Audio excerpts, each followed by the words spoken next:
Hold on to your butts. Da-da-da. You were saying? Welcome to episode 77 of the Civil War Breakfast Club. Tonight I am joined by the most awesome Civil War nerd I know and the guy who has put up with my Tuesday moods, especially when we record late on a Wednesday evening, Darren Weeks.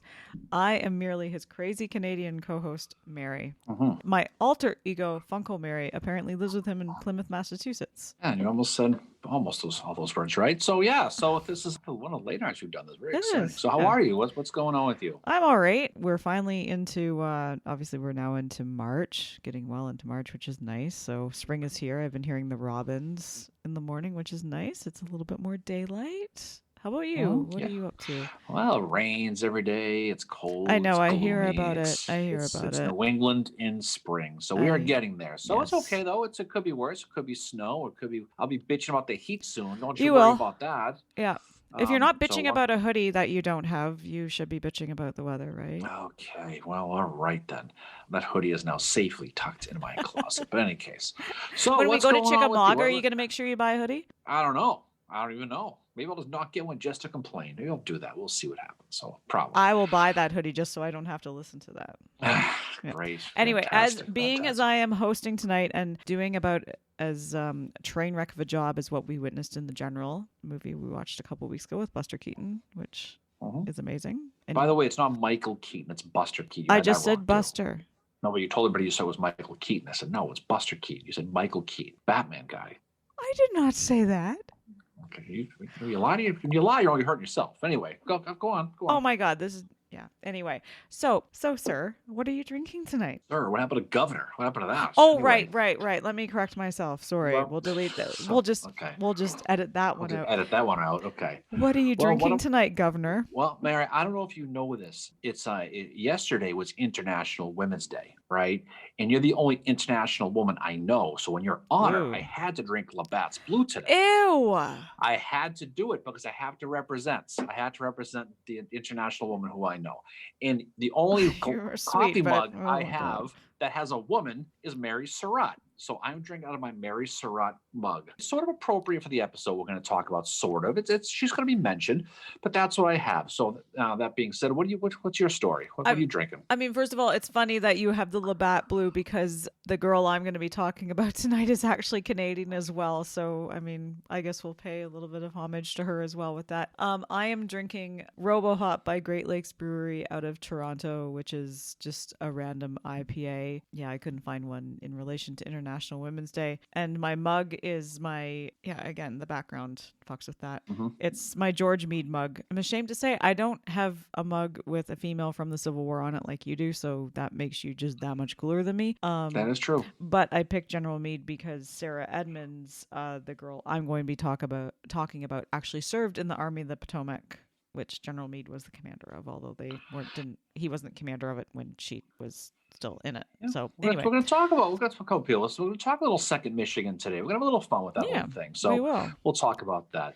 But as I don't know if you know this, Mary, you probably don't, but it's officially Women's History Month around these parts. Okay. Shocking. Anybody watching this can see that I've got my Goddess of Victory shirt on, I have a shirt that says Goddess of Victory on it, which was our friend over at the Tattooed Historian, John Heckman. Mm-hmm. He made these shirts for Women's History Month of 2019. Well, I mean, I guess considering it is Women's History Month, I'm going to refrain from making fun of Olive Otis Howard's running abilities and the Cleveland Indians, and of course DQ. I'm going to play it straight. You don't have to, Mary. I'm going to be nice to you. I feel like I have. Oh my God, does this mean I can be an absolute bitch to you then? So as we were saying, okay. Anyway, so to that end, anyway, I thought we talked about this. We thought it'd be fun to take a break from the Civil War battles and the carnage, to talk about some women, talk about some of the things that they did for their respective causes.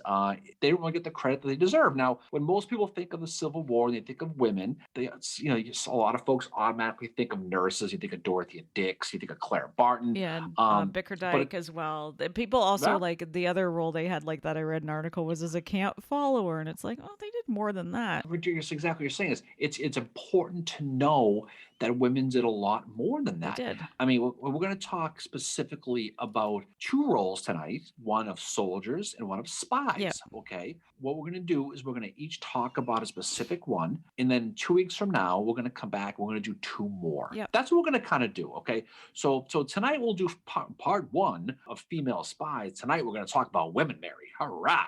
We're going Yes, to talk we're about that, talking right? about, yeah, we are. And there was approximately 250 women who served in the Confederate Army and 400 in the Union as soldiers. Now, some of these soldiers were actually like field nurses, like the girl I'm going to be talking about. She was a field nurse, but she actually does have some combat experience and all that. But women definitely played a role in the Civil War. There was many of them that who did that, disguised themselves.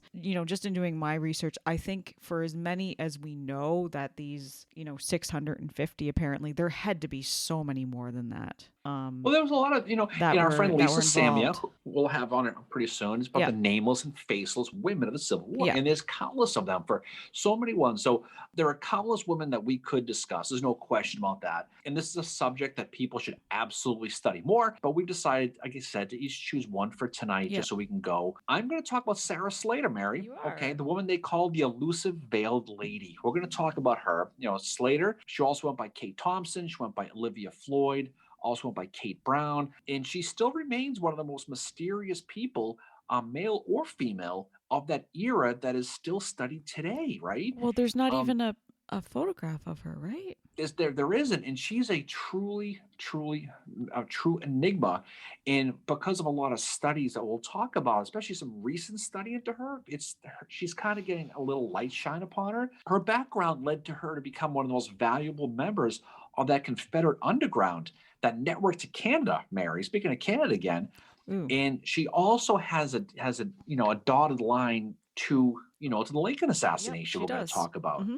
What I want to do, Mary, is I want to talk about who is this mysterious veiled lady that we talk about, the Sarah Slater. So Sarah Antoinette Gilbert. Mary, she was born in Middletown, Connecticut, of all places, another Connecticut person, born in So January she's from New 12th. England. She is. January 12th, 1843, to Dr. Joseph Gilbert and Antoinette Raynaud. They called her Nettie. That was her nickname Mm-hmm. growing up. And their family had French heritage. They spoke fluent French in the household. They were French-speaking people, right? Their family did break apart. Dr. Gilbert would move in with his two sons as well as Sarah to Goldsboro, North Carolina, and then eventually she moved to a place called Kinston, North Carolina.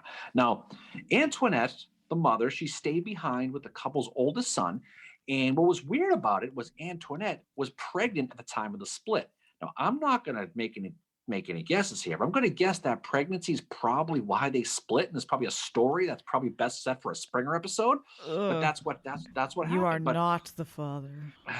anyway, in the winter of 1861, right? 17-year-old Sarah, okay, and her brother Robert are going to move to New Bern, North Carolina. And this is where she really blossomed, okay? By all accounts, and this is the one constant about Sarah Slater, is that she was an absolute knockout. That's what everyone seemed to say about her. She was described as an exotic looking French-speaking woman with dark hair and dark eyes. And she was the obvious object of attention for almost every guy. Seemingly that's how it was. Now, she was said to be beautiful, charming, and intelligent. While she was in New Bern, she was boarding with the family of a guy named John L. Pennington, who was the editor of the New Bern Progress newspaper. Right. So she was kind of making connections. Now, speaking of connections, Mary, one night she's going to meet a guy named Rowan Slater. Now, he was a dashing dance instructor at the New Bern Academy, and their romance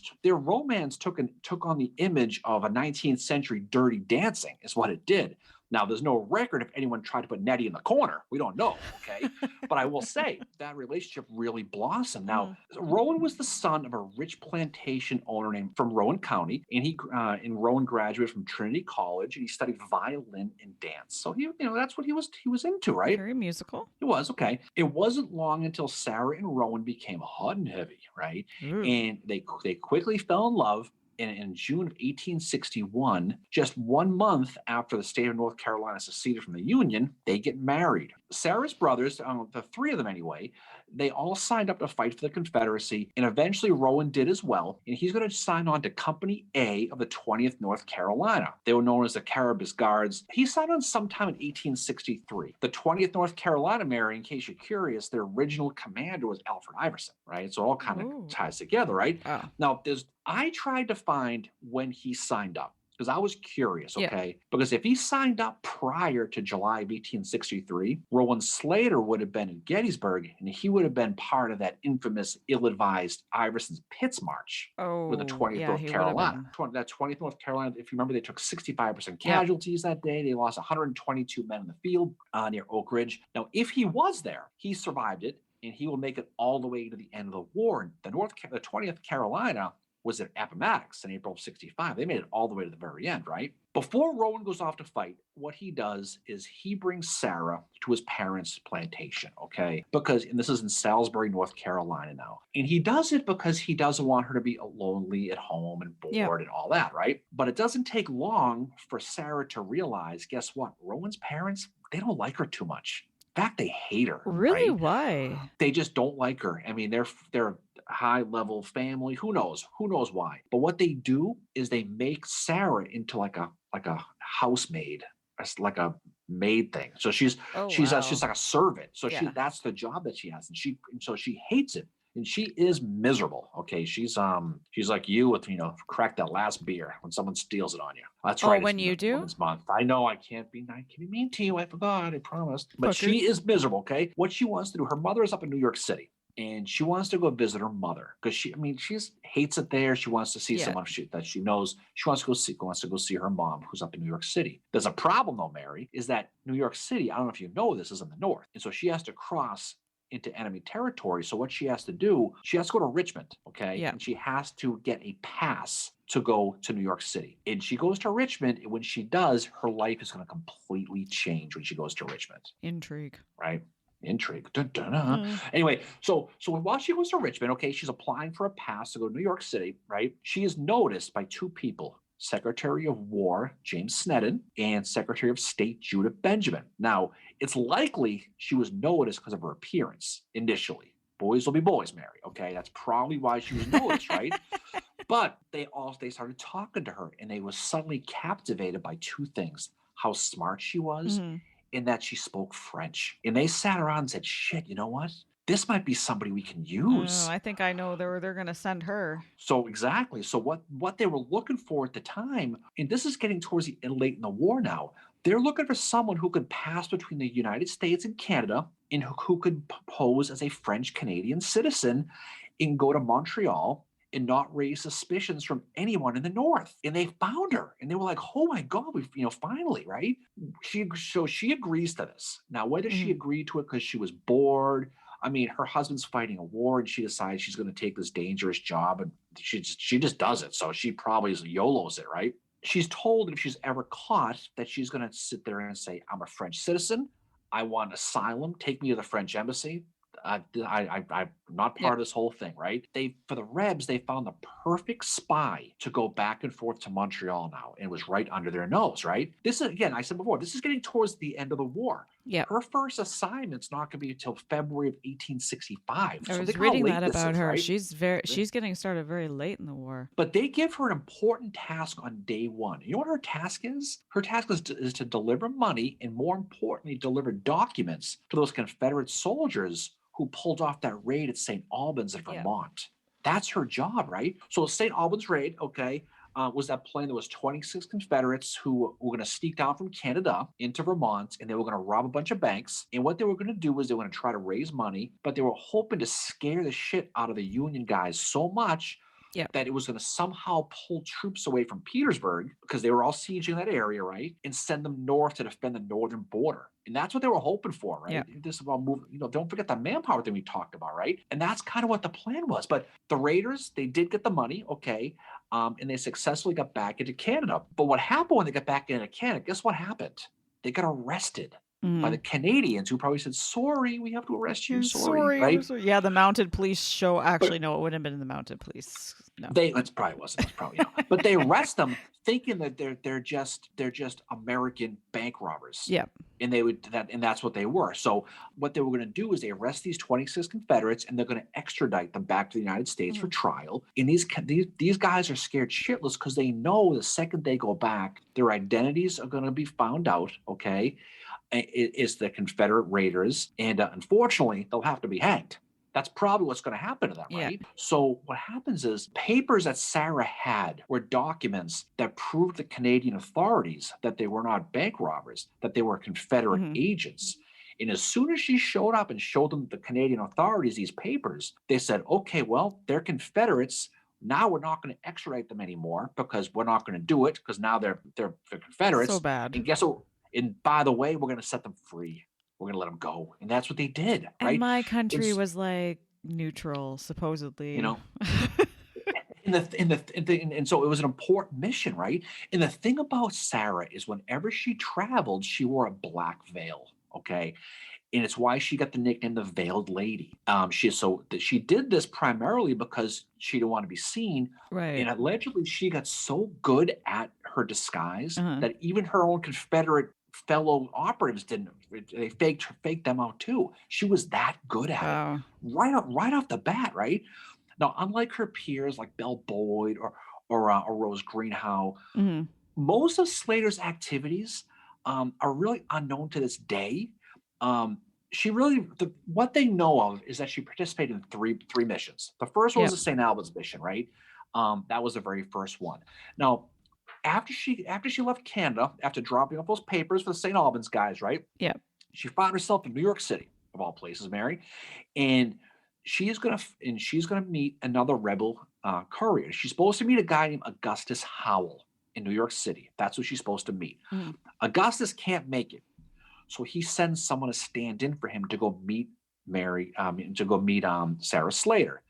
The guy who he sends to go meet Sarah Slater is a guy named John Surratt. That's who she sends. Wow. Okay.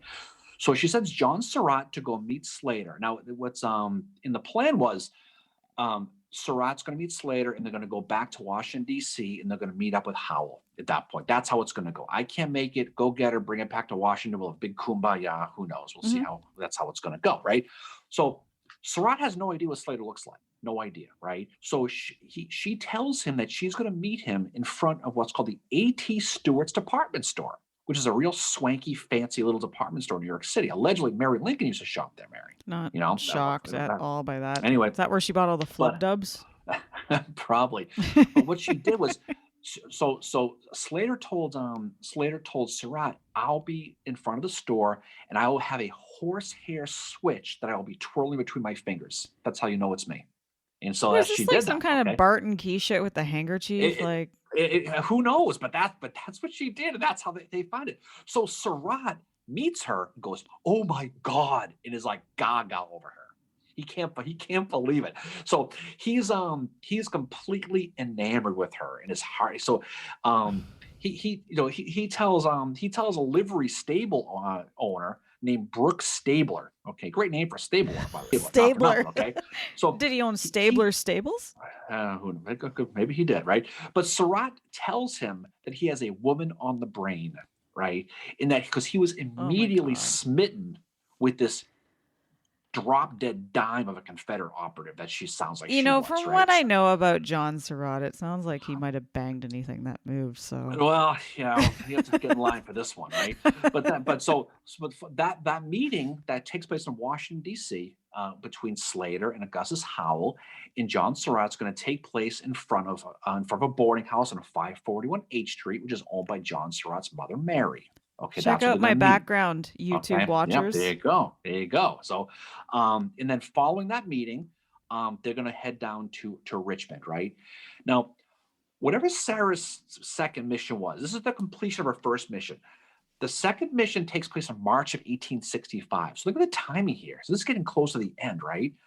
And again, it's going to involve a trip to Montreal. Now, she made it there again pretty much without an issue because she has no real problem. On her way back to Richmond, she's going to stop again and spend the night in Mary Surratt's boarding house. This is on March 25th, 1865 in Washington. And reportedly, Slater got the attention of another person who lived in the house, a guy named Louis Weichman Mary, okay, who apparently was gaga as well, Oh, and happily gave up his room so she could sleep in it if she chose to. So he gave up his room for her. So I don't know they why they were that is creepy. It just is. it just is, but she had a way. She just did right now. Whatever message that Mary, I keep saying Mary, was Sarah was carrying from Canada, must have been pretty important. A Confederate agent named General Edward Gray Lee, who's up in Montreal, he's going to write earlier on March 22nd that he wrote, "I helped to get the messenger off, and I pray she may go safely." So they were, whatever this was, that whatever the message was, it was must have been pretty important, right? Now, not long after Slater is going to arrive at Mary Surratt's boarding house, Sarah, John, and Mary are all gonna leave together from Maryland. They're all gonna go Mhm. because they're supposed to meet up with Augustus Howell. Augustus Howell is supposed to help Sarah across the Potomac to get to Richmond, kind of like George, Atzerodt, when you talk about Booth down the road, Yep. right? Yep. They're supposed to help ferry Sarah Slater over the Potomac to get to Richmond. Okay. Um, there's a problem though. Okay, the problem is they find out when they get to Maryland that Augustus Howell got his ass arrested and he ain't coming. Right. Yikes. So they find out that he's been arrested. He's been hauled off to the old Capitol prison. Right. So guess who happily joins and signs on to help her across? Of course, is John Surratt. Of course. I'll do it. So he's going to do it, and he's going to actually take Sarah over the river and go all the way back to Richmond, right? They're going to get there on April 1st, 1865, and right before they head back to Washington on April 3rd. This is going to be Sarah's third mission and the third and final one. This mission is going to take place while the Confederacy's falling, okay? With the rebel capital about to fall, Sarah is given instructions, and she's been entrusted to take a bunch of rebel golds, okay, and take it to Canada, and then to Montreal, and then direct the authorities to send it to England. Okay, so they gave her the Confederate golds. Okay, that's Wow. what they gave her to do. So on the third, both Sarah and John Surratt are going to get back to Washington, and they're going to meet with an actor named John Wilkes Booth. An And it actor. wasn't long. He was, and so they're going to meet around the third, and then Sarah's going to leave with the gold, and she's going to fall off the planet and disappear with the gold. She's going to gone. That's seemingly what they think happened. She's going Yeah, to and go. that's where the story is so intriguing because when you and I have talked about her before, like that's kind of where we left off, right? Like we just assumed she was gone, right? And Mhm. something happened to her, but as you discovered, Well, that's not the case. right. So the whole thing is basically she disappears. Now 11 days later, Booth is going to shoot Lincoln. Yep. Okay, and what's going to happen is this mysterious veiled woman is going to be a subject of a lot of talk because Hmm. people see her but don't see her face, don't know who she is, but they Yep. know she was there. So during this investigation, testimony about this mysterious woman always wearing a black veil hanging around the Surratt boarding house is going to be mentioned, but her identity is never really established, right?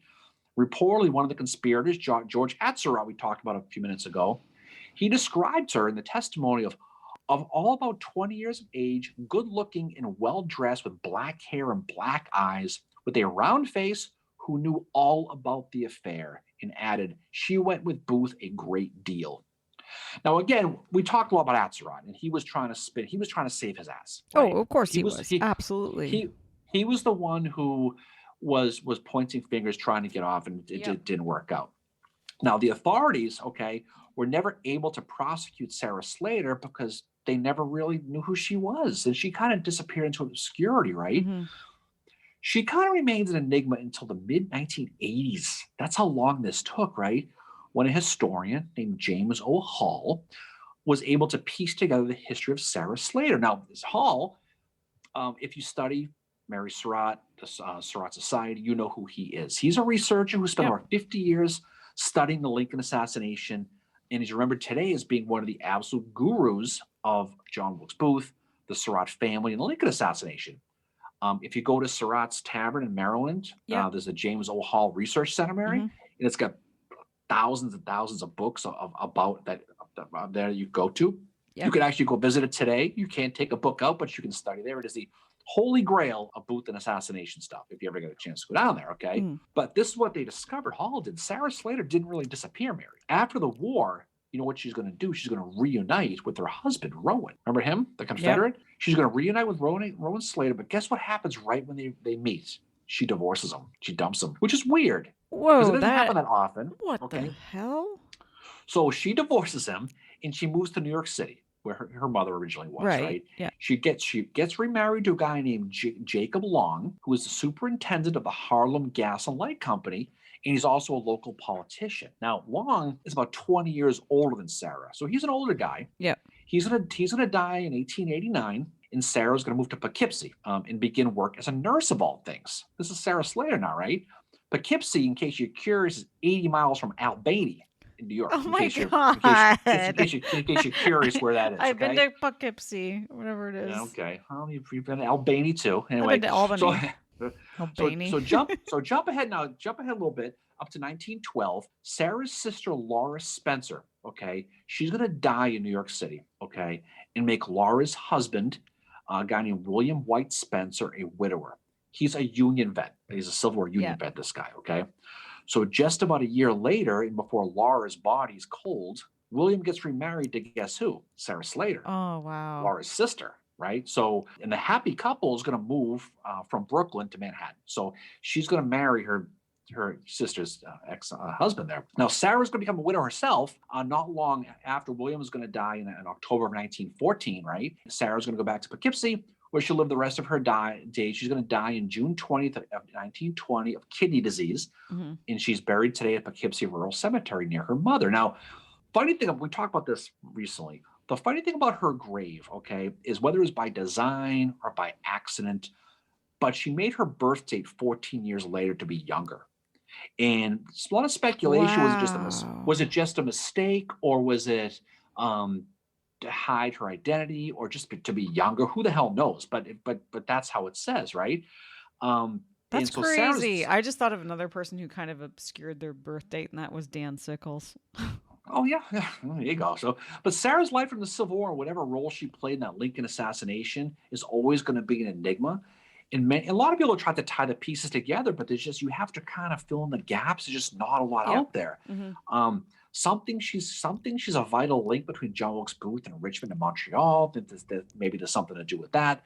But the big question about Sarah is what happened to the Confederate gold. And that's the interesting thing about it, this is the one thing I've been really looking forward to you talking about in this episode this Confederate gold. So she leaves and the gold vanishes and they don't really find it. And every so often you'll see historical shows about the Confederate gold. It's here in Canada somewhere. Well, they talk a lot about Jefferson Davis taking the treasury and there's all that. But she took a lot of money with her and no one really knows what happens. But here's what's interesting. And most people thought for the most part that it was just lost to history and whatever. But when she dies in 1920, she leaves a will. Now, this is a woman who, she was basically, she only was a Confederate operative for about 3 months. So she didn't have a long time to make money. She didn't really have a lot. She didn't really work. She didn't come from a lot of money. I mean, Rowan Slater, he had money, but she didn't really get much of that, right? So when she died, she had no debt, which is rare. Okay, she paid for her gravestones herself. She prepaid it, and she left several interesting items in her will, including jewelry made of gold and ivory, diamond lockets, gold bracelets, cash payouts of worth $30,000 in today's money to random people and friends. Not to mention the countless gift cards to DQ she left that she must have got. Okay. Yeah, the DQ. But the reality, and again, no one knows what happened. But for a woman who didn't have a lot, who disappeared with money, she had a lot to give at the end and a lot of strange gifts that she gave away. Yeah. And again, this is just speculation. No one knows if this is the Confederate money, but it's just funny when you think about it that, is this part of that money that she was entrusted to deliver to Canada that didn't seem to go anywhere? But we'll never know. And that's what makes history great about this stuff, especially her, is because there's so much intrigue to her. And so she's fascinating to study. Again, someone who, her husband goes off to fight and she doesn't like her in-laws. Well, a lot of folks probably do. and she ends up with an opportunity to kind of fight for the cause. And she wasn't a big crazy Confederate rah-rah person, a Greeno type person, but whatever drew her into it, she embraced it quickly, and she really took off with it, and she really made a quick name for herself. The Lady in the Veil is one of those great Civil War spy mysteries that we'll never really know. And Hall did a good job digging out a lot of it and shining a lot of light on it. Mm-hmm. But again, no one really knows. No one really knows what her deal was. No one even knows what she even looks like. That's what's so cool about it. That's an interesting thing about her. The intriguing thing about her is there's no picture. I mean, you did awesome with this. Like, I remember when you were telling me the other day, because we had one perception of her that we don't really know, and then all of a sudden, like, we were talking one day about this episode, and you were like, she's got a will, and I'm like, oh my god, this is amazing. And this is, I mean, it goes back to what is fun about doing this is the stuff that you find. She is a woman from the Civil War that she clearly has a huge role, but we'll never really know what that role was, especially when it comes to the Lincoln assassination. The fact that she was never questioned, right? Like, she was never brought in as a witness because nobody knows who the fuck she was, right? Even that they don't know, because there are some reports that she was brought in and interrogated, or someone who may have been her, but they didn't know who she was. They did bring in some people who could have been her, and they talked about her, but whoever they did brought into, they released her because there's no one ever saw her. So, I mean, by all accounts, she did disappear. There are some reports that they did bring her in dirt after the assassination, but I think the reality, she probably was gone at that point. She was probably on her way wherever she did go. She probably made it as far as New York City and stopped there. But again, that's the thing about it. This is not one of those situations where you can sit there and look and read memoirs and know exactly what happened. Yeah. Whatever happened to her is whatever you want to happen to her. That's what the cool thing about it. If you want to believe that she gave away all that gold and all that Confederate money, then knock yourself up. But there's nothing to tie it together. Yeah. But it's one of those great open-ended stories that you can speculate forever about. It is, and I love that you picked her as the woman you chose to talk about. I mean, I've learned so much about her. We've discussed her a few times before, but to know about this will and all the stuff that she gave away in it, and it's like, wow, like, where did she get the money to do that? And that's what's really interesting. And the Confederate gold thing is something that comes up all the time and really intrigues people. We'll never really know, right? I mean, she may have hit the New York Lotto. We'll never know. She may have had some money that just wasn't reported about it. But it is convenient. It just is. And you know what? Everyone likes a good a good story, a good mystery, and that it's certainly the Sarah Slater story is definitely one of the better mysteries of the Civil War. Absolutely, yeah. Because it is a true mystery, right to the point where she covered her face with a veil all along, which made it good. Yeah, and we'll never know. And she might have been, maybe she was a vital piece of that assassination. Maybe she could was. have been. We'll never know. But we'll never know. We'll never know. But we'll leave it to you to speculate, Mary. We'll let your mind wander on Sarah Slater. So what do you got? I have our second Sarah for this, which is she's actually Canadian. I know my country was not the country of Canada then, but they were still referred to as Canadians. We were a British colony at that point. But I'm going to be talking about Sarah Emma Edmonds. She was born in 1841 in New Brunswick, Canada, which at the time, as I said, was a British colony. So she's born out in the East Coast. She's on the islands. So she's born Sarah Emma Evelyn Edmondson. She will later be Sarah Emma Edmonds, and she will also be known as Franklin Flint Thompson. So this is a woman who disguises herself as a man to join in the efforts for the Civil War. So her father... She's also known, Mary, since it's St. Patty's Day. She was also known as a woman named Bridget O'Shea. She was. Who was a Irish peddler selling soap and apples. Yep. So she did it all. So the funny thing is the one thing I've learned about studying some of these, looking at some of these women to look at for our episodes, is they had they had a bit of a drama in them, almost like an actress, like I think Pauline Cushman was an actress. Mm-hmm. They learned how to play these parts quite well. And Sarah Edmonds is one of these ones. And I'm going to explain why soon, like why she just was so, I think what inspired her to do this was something that was really interesting. So her father had been hoping for a son to help with his crops because he was a farmer, and he resents his daughter and doesn't treat her very well. And that's also because her older brother had epilepsy. So there was no way that he could help his father in the capacity that he needed to, unfortunately. So her father took his anger out on Sarah, unfortunately. She grows up near Fredericton, New Brunswick, which is the major city in that area. She becomes an accomplished horseback rider.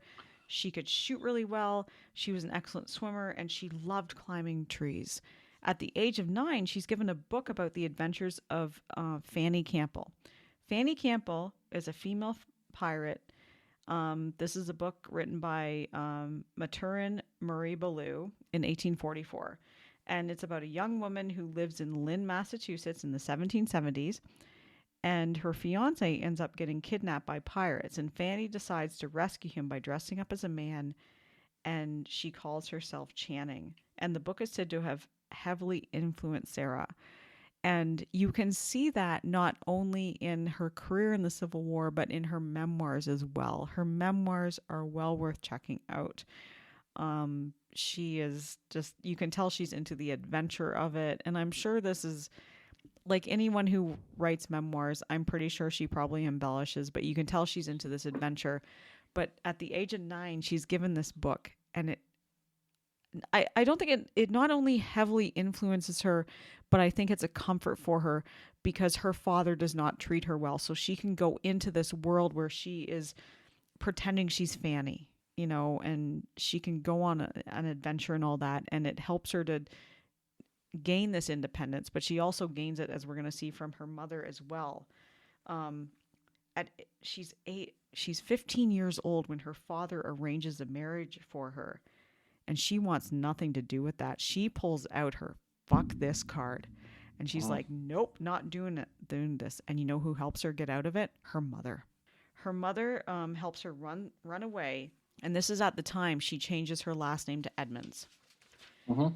And she lives and works with a family friend where she made hats. And within a year, she has a successful millinery shop, which is where you make hats, in Moncton. And she's the co-owner of it. But her father eventually finds her and demands she returns home. But she doesn't want anything to do with that. She's like, I'm not going back. Forget it. I don't want into your arranged marriage, whatever. So she moves to St. John and she assumes a male identity. And that's where she takes on this name of Franklin Thompson. And she says of this in her memoirs, I think I was born into this world with some sort of dormant antagonism towards men. My infant soul was impressed with a sense of my mother's endured wrongs, and I probably drew from her my love of independence and my hatred of male tyranny. Ooh. Which is it's really interesting. She says that, but sounds fun. She does, but it's really interesting because when we get to the end of her story, she's not really against men. It's a man who she serves with that helps her get the titles and the pension that she eventually gets. But that quote was really interesting. So as I said, she assumes the name of Frank Thompson, and she lands a job with Hurlbut and Company, which was a Bible bookseller and publisher in Hartford, Connecticut. And New England was where she decided to call her home. Like, she completely splits from Canada, and she's like, nope, not staying here. I'm going to go to New England. So she sells Bibles door to door. And her boss said that Frank Thompson was the best salesman he'd seen in 30 years. It's your old job. Yeah, exactly. Former retailer, which I was like, I'm so proud of her for this. I'm like, oh my God, she's Have a minute to talk about Oliver Otis Howard? God. There's her Howard reference. Actually, no, that's not our only Howard reference. Oh, good. Trust me. Stay tuned, folks. And so at the outbreak of the Civil War, she's in a place called Flint, Michigan. And this is believed to where she adds into her name, she becomes Franklin Flint Thompson, just because she really liked it in Flint, Michigan, which I don't know if you've heard about Flint, Michigan. I've been to Flint, Michigan. Yeah, they have a mall that has a fish in it that is like 50 years old. Yeah, anyway, it's weird. Yeah, and they have water issues. So she writes memoirs after the war called Nurse and Spy in the Union Army, and that's where I get a lot of my quotes that are directly from her from. So she enlists in the Union Army as Franklin Flint Thompson, and she enlists as a field nurse. So she's not going to be like a combat soldier, although she does see some combat in the Civil War. She's very patriotic. The one, as I was reading through her memoirs, the one person she made me think of was Rufus Dawes for the Yeah. level of patriotism that she had. And this is a person who is not an American. She's Canadian, and she said civil war, with all its horrors, seemed inevitable, and even then was ready to burst like a volcano upon the most heavy and prosperous nation the sun ever had shone upon. The contemplation of this sad picture filled my eyes with tears and my heart with sorrow. It is true, I was not an American. I was not obliged to remain here during this terrible strife. And she goes on to say that she could have returned to Canada and she would have been welcomed by her family. I think this is an area in her memoirs where she's kind of, I don't know, embellishing a little bit because of just the relationship that we know she had with her father, but she was close with her mother and I think her siblings as well. But Mhm. she's very much, throughout her memoir, she's very patriotic. For someone that's not born in the US, like, say Rufus Dawes was, this girl, she's, you know, crossed an international border to come into the country, and she's like, she hears about the Civil War and she goes and enlists. She's very pro-union and she wanted to help. She's always she's also very religious, as I'm going to get to in a little bit. Mhm. And she said, I know where this is going. yeah, I thank God I am permitted in this hour of my adopted country's needs to express a title of the gratitude which I feel toward the people of the northern states.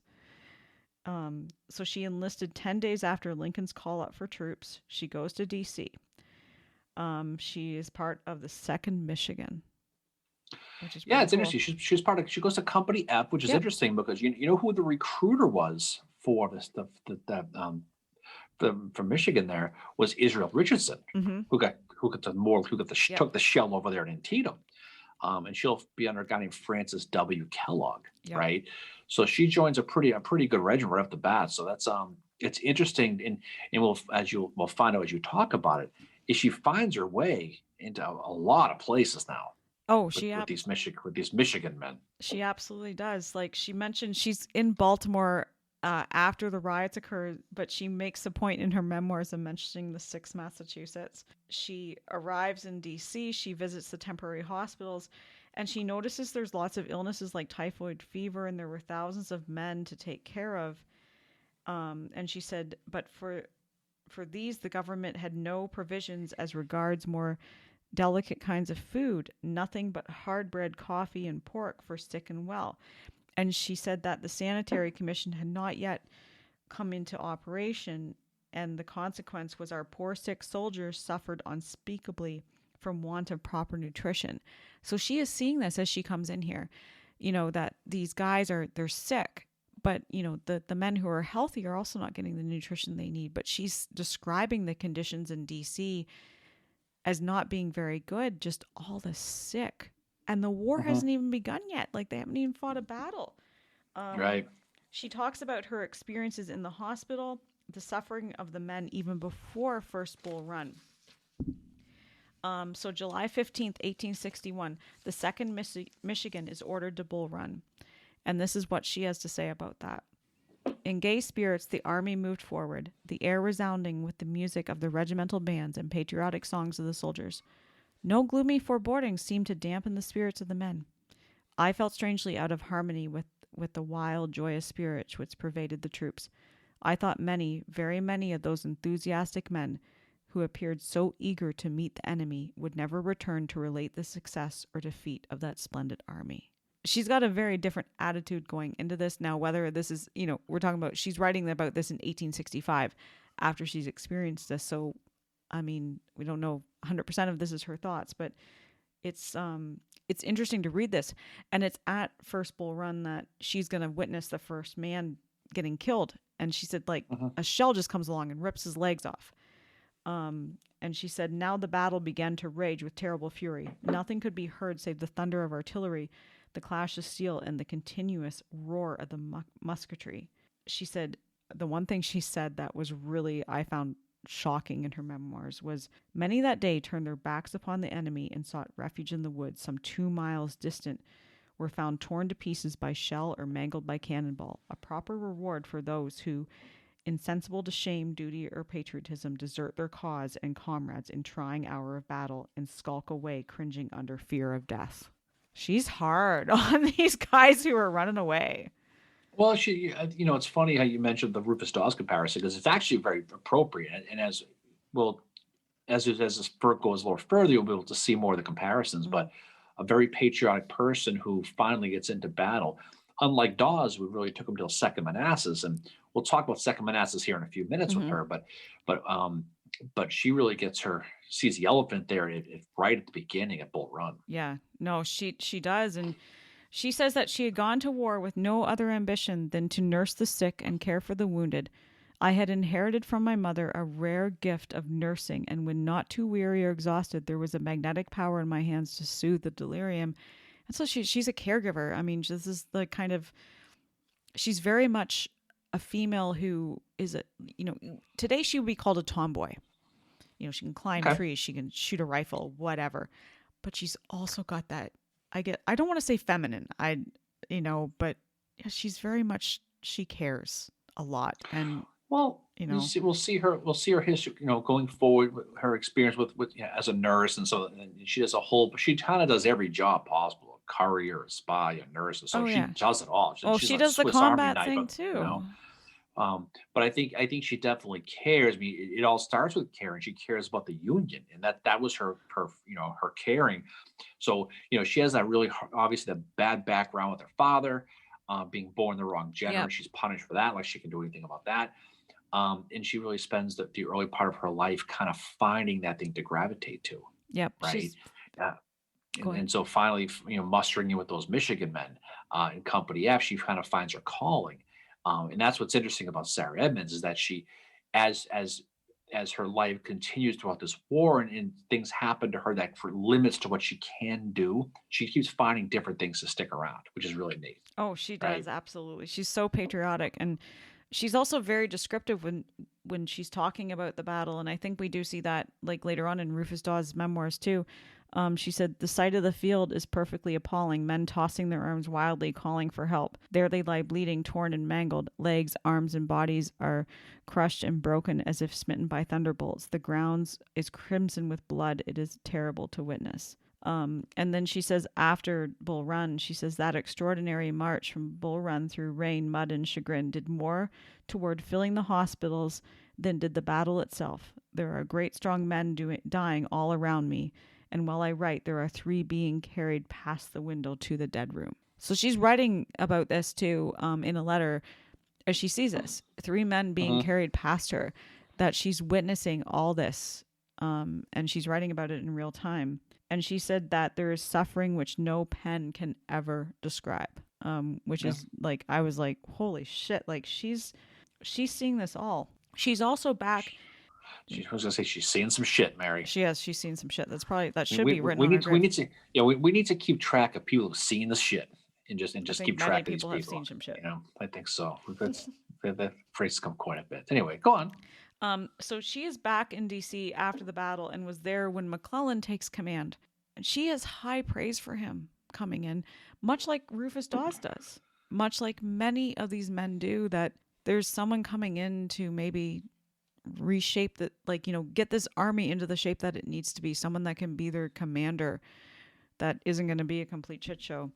And she says of him, he proved himself equal to the task, and I think that even his enemies are willing to admit that there is no parallel case in history where there has been more tact, energy, and skill displayed in transforming a disorganized mob into an efficient and effective army.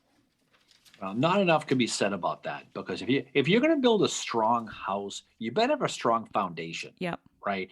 It just seems that a lot of people who don't particularly care for George McClellan, Mary, and there's definitely people out there. Yep. There are a few, right, who they seem to forget that stuff, and you got to realize that that a lot of that original foundation was built in. Exactly. For a lot of people who bash him today, a lot of people back then seem to like him. It's weird how that works. They did. And, I get there's like the parrot gun incident. There's a lot of other stuff with McClellan.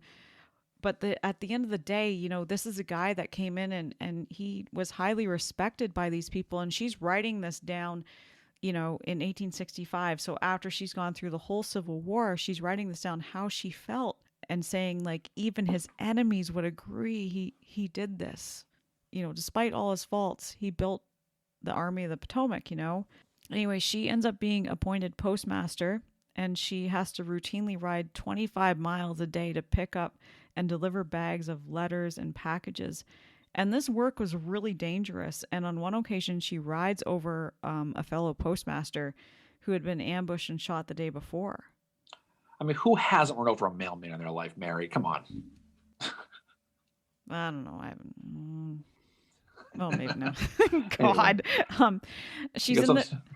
I was gonna say, you got something you want to fess something about on the internet? No, I don't need to do confessional right now. Thanks. That's I'm good. Remember I told you there was a squirrel? It was actually a mailman. I'm actually wanted by the police. Oh God. Jesus. Anyway. So she's in the Virginia campaigns of 1862. So, Second Bull Run, Antietam, Fredericksburg. She's also in Siege of Yorktown. And it said around this time she's started to do some espionage missions. She talks about it in her memoirs, but it's not on her official records. The thing about her too is, she takes that kind of that horrific injury at Second Manassas. She does. The legs. So there's that story where she's her horse is shot out, so she has to ride a mule or something. Yeah. And she gets thrown into a ditch, and she breaks her leg, and she suffers all kinds of internal injuries. And these injuries are going to plague her for the rest of her life. And that's one of the reasons why she was able to get a pension that we'll talk about later, was these war injuries. Yeah. Right? And the funny thing is she glosses over that injury in her memoirs. It's so funny. It's like she's almost ashamed of it. And she's like, no, I was fine. It's like, no, you had a fucking broken leg. After this, she gets into spying. Volunteers after she saw a spy that had been hung, a Union spy that had been hung, and she was interviewed by a panel of high-ranking Union officers. So whoever was on that, I'm not sure, but it's very dangerous work. She did really quite a few interesting missions. Like one time, she shaves her head, she blackens her skin with silver nitrate, she wore a plantation suit, as she says, and a curly black wig, and she went into a Confederate camp at Yorktown disguised as a slave, answering to the name of Cuff. And she writes about her experiences in the memoirs, like how she was doing one type of labor and her hands got really blistered, so she had to do another type. So she does various jobs, but while she's there, she's thinking in her mind, like, how these defenses look, like what does she have to relate to the Union. When she gets back to them, she manages to make some rough sketches, and McClellan uses these, and he learns how to fire upon the rebel fortifications from these sketches that she makes, apparently. Well, she's funny because she has another role. She plays a Confederate named Charles Mayberry. Yeah. What I always got fascinated by Sarah Edmonds is how she comes up with the names. Oh, I know. Yeah, so yeah. There's random. Charles Mayberry is one of her last ones she does. She's like an Irish immigrant at one point. That's Bridget O'Shea, Yeah. Charles Mayberry, obviously Cuff. There's so many that she has that it's just fascinating. She's very creative. I'll give her that. No, she is, and she's almost like an actress in this role. Like she says, I felt just as happy and comfortable as it was possible for anyone to be under similar circumstances. I am naturally fond of adventure, a little ambitious, and a good deal romantic, and this together with my devotion to the federal cause and determination to assist to the utmost ability to crushing the rebellion. Patriotism was the grand secret of my success. And again, this is a woman who, she's a Canadian. She's not even, she's not a U.S. citizen. And she's there and she's saying patriotism was the grand secret of my success. And that's very cool. No, it certainly is. Everybody has their own specific callings, And as the whole thing went on, the war certainly took its toll on her as her body did kind of, we talked about the injury Absolutely. she had a second, Yeah. I know you're going to talk about some more stuff that's going to happen to her that's going to kind of finish her off with this war, Yeah. but certainly she gave it all in a million different roles, and it's just another fascinating character, no doubt. Oh, she did. And, she's very ambitious. And as you said, she does other spy missions. She's an Irish immigrant woman. She disguises herself as a black female slave, all while everybody around her thinks she's a man. She's very convincing with this. At Antietam, she encounters a dying soldier. This dying soldier confesses that she's actually a girl and who had enlisted as a man to be near her brother who had already been killed in battle. And Sarah makes sure she's buried. And that was Yeah. one of the most sad. That's the saddest story I read.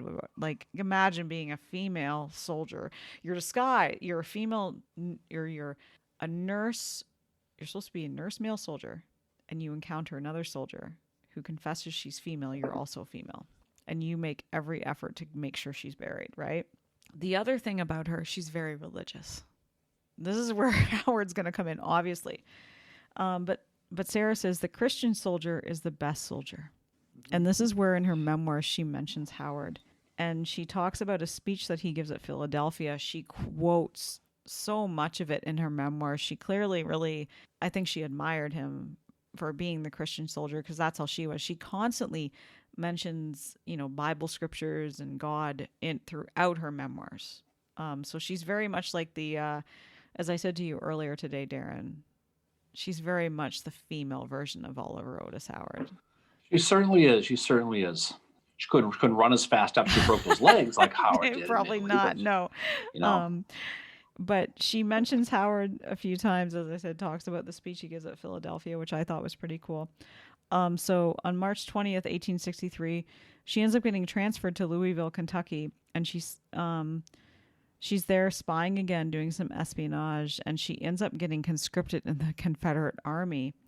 And she said, I did not despair, but trusted in Providence and my own ingenuity to escape from this dilemma.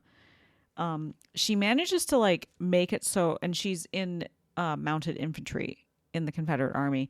She makes it so her horse gets across Union lines, but then the horse goes back across, and the rebel captain draws his saber at her, and she ends up just shooting him. And then at that point, everybody wants to kill her, but she somehow manages to escape. But her horse ends up getting badly cut by the saber on his neck. So she ends up being barred from spying in that area for fear of being recognized. But she does one more mission, and that's to break up the Confederate spy ring in Louisville, Kentucky. And to do that, this is where she becomes that persona of Charles Mayberry, as you mentioned. Mm-hmm. So she ends up working with a local outspoken merchant. He's outspoken about his views of the South, which he's very pro-Southern. She manages to gain his trust, and he introduces her to a sutler spying for the South while selling supplies to Union soldiers, and also another agent who is a photographer. And because of this, the spy ring manages to be found. So that is her last mission, because unfortunately she goes to Vicksburg. She gets posted near a military hospital, and she ends up coming down with malaria. She can't go into a hospital there because Frank Thompson is a man and Sarah Edmonds is a woman. And she doesn't want to reveal that. So she goes all the way from Vicksburg, Mississippi to Pittsburgh, puts on a dress, and admits herself to a hospital. Well, if you want to knowingly go to Pittsburgh, Mary, unless you're Bill Belichick, there's nothing good going to Pittsburgh. She was desperate. When she's cured, she comes across an army bulletin which listed her male alias, Frank Thompson, as a deserter, which is punishable by death. And she's going to carry that with her for a number of years, being a deserter. So until the end of the war, she worked as a nurse with the U.S. Christian Sanitary Commission. In 1865, she's going to write her memoirs, Nurse and Spy in the Union Army, comprising the adventures and experiences of a woman in hospitals, camps, and battlefields. It's a bestseller, and she donates the money to the U.S. War Relief, which is really awesome.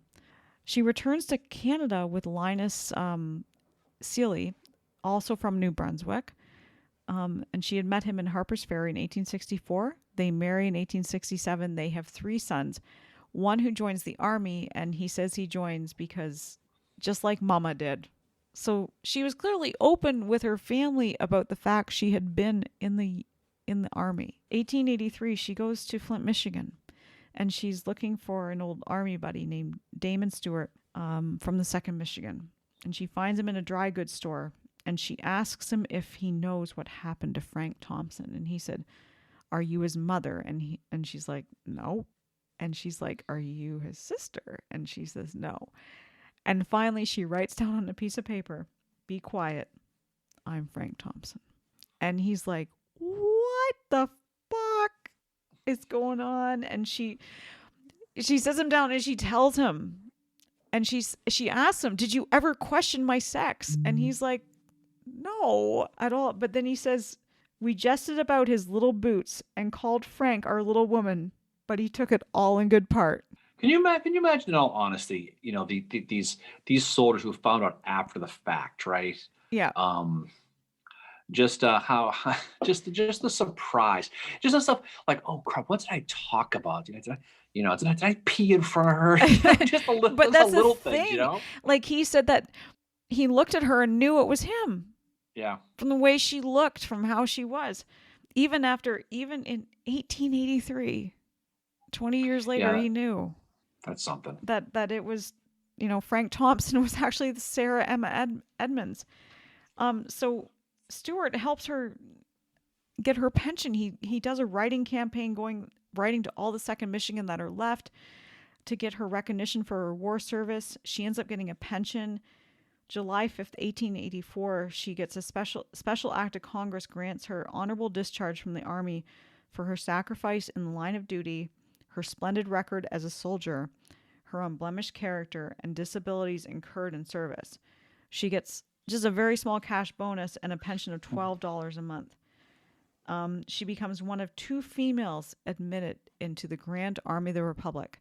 The first was a woman named Katie Brownwell, who's from Rhode Island, and she's buried in Providence, which is pretty cool. I think one of the coolest things about things too is how much her Michigan guys embraced her. They rallied around her.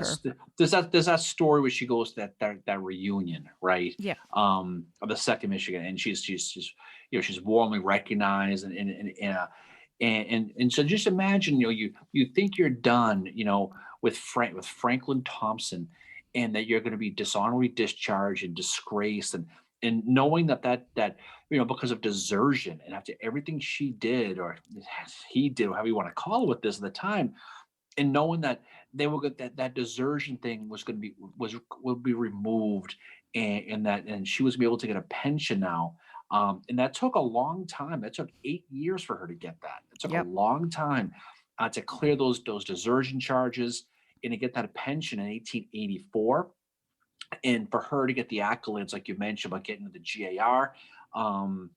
And that's how it was a big deal. And so it's really one of those rare situations where it's like a real, like a story that someone goes into this war with the best intentions, and as her role through injury and sickness affects it, and then be able to come full circle again, and not only kind of have be redeemed, but be welcomed and congratulated by your old peers who you fooled for all that time, right? Because they didn't remember a woman dressed up as a man. They remembered someone's fighting with them and fighting for them and the stuff they did. Yeah.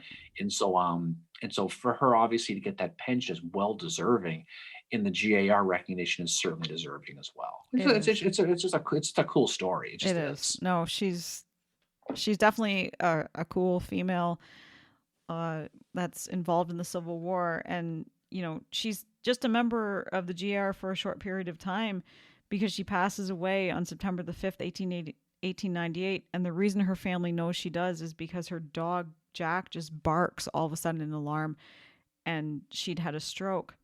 So she's first buried in LaPorte, Texas, which is where her and her husband had married or moved at one point. And then she is they dig up her grave, like they move her again to Houston, and she's buried in the military section of Washington Cemetery. She's the only female in the Civil War veterans area there. And she's given full military honors on Memorial Day, which is really awesome. It's good that she was able to get that recognition Yeah. while she was still alive. And she only lived about a year till after she got that JR recognition, right?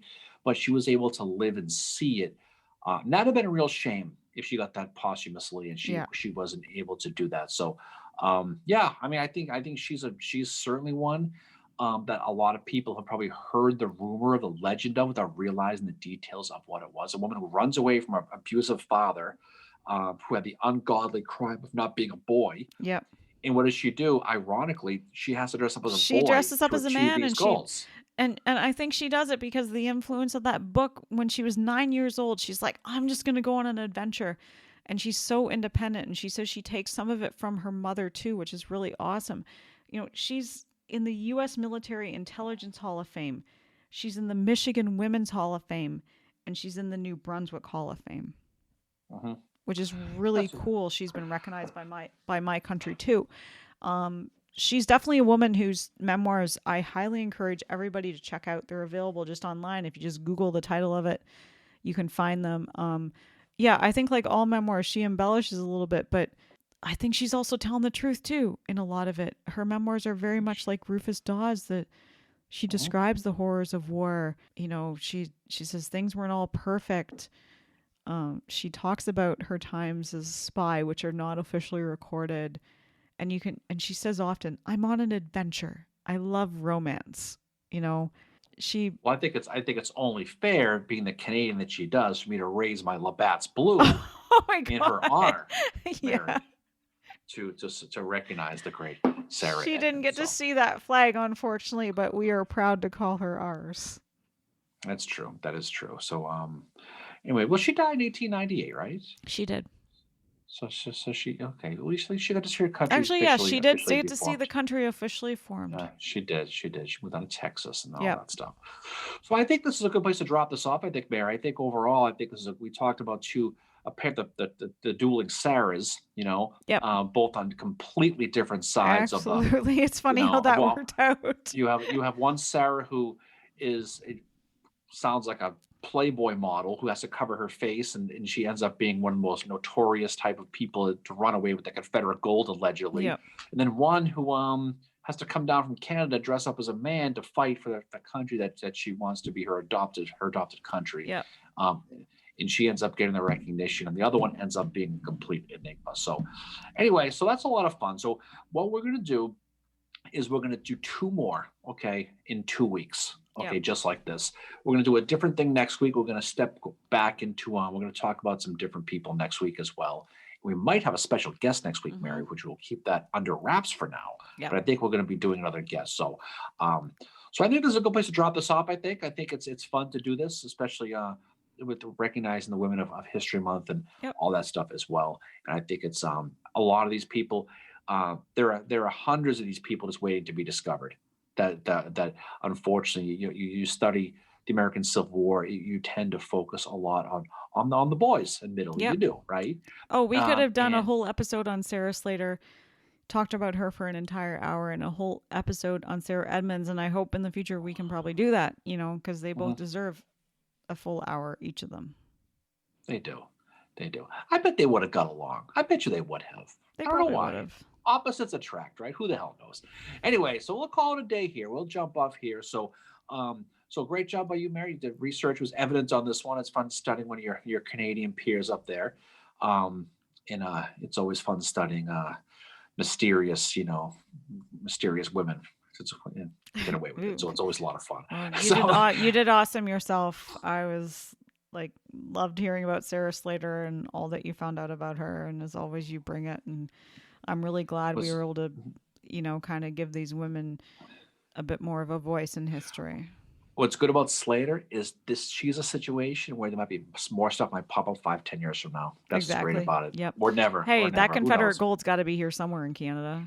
It might be. We'll see. We will find out. So, all right, Mary. So again, that was a great time always talking to you. So we will jump off here. So everybody, so live is going to be coming up on Saturday at 10 a.m. as usual. We'll talk about these episodes. We'll talk about some other stuff. St. Patty's Day is around the corner, Mary. It is. We'll be talking about that. We'll be having a lot of fun with that.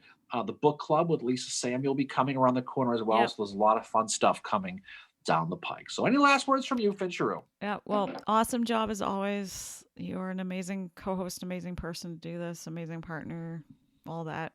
And actually, just to add on, our next roundtable will not be on the 16th.